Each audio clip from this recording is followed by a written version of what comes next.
was yesterday when I did very little other than that cooking, and the rest of the time I spent curled up in the living room doing some studying, which was actually, it was really lovely.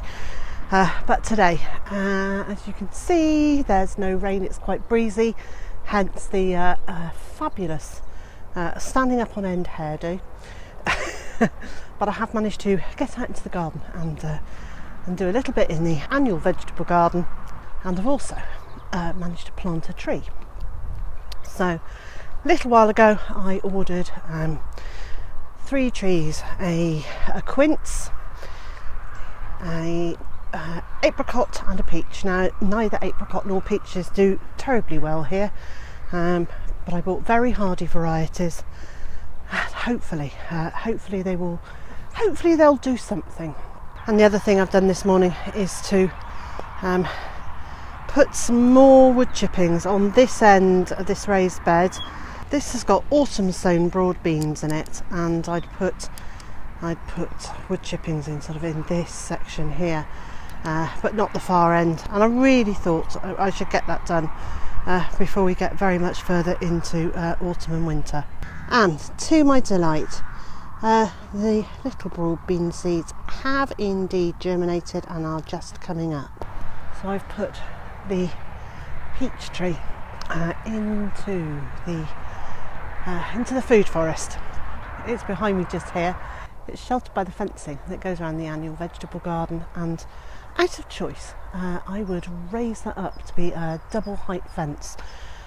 And it's something that maybe not this winter, but maybe next year I'll explore that idea with Mr. J.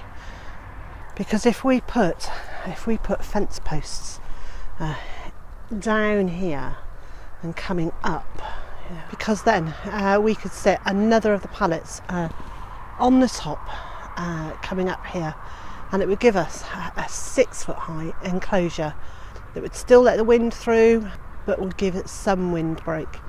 It would give about a 50% wind break, which would be fabulous. Anyway, the little peach tree has gone in here. It's about almost 5 foot high, and we'll see what happens next spring. Now, the quince tree has already been planted. We planted that last week, and it's over in the chaos in the diesel field, and I don't know if you'll be able to make it out. It's there in the centre. It's just there. Excuse my big finger there. So it's here, coming down there, right in the centre of the screen, with some stones around the base. And it's the quince tree that we have used to mark the grave of Tabitha. And so fingers crossed that does well too.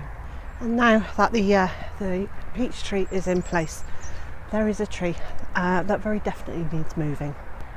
So the peach tree's gone in over there where I want it, but over here is what I think is either a damson or a plum. Now this has, oh, it's lovely.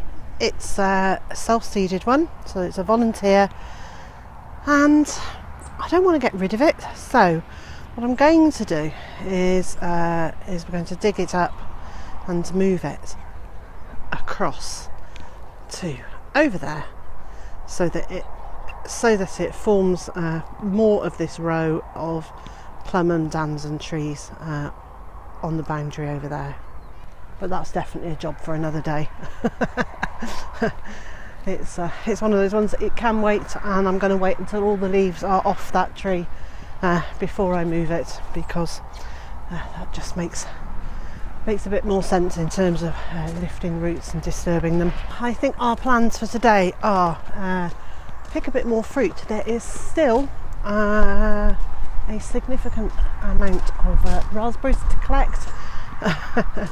Third week in November, still getting raspberries, and the rest of my day is going to be spent doing lovely domestic chores, and I'm also going to crack on with my permaculture course and just stay inside and be warm.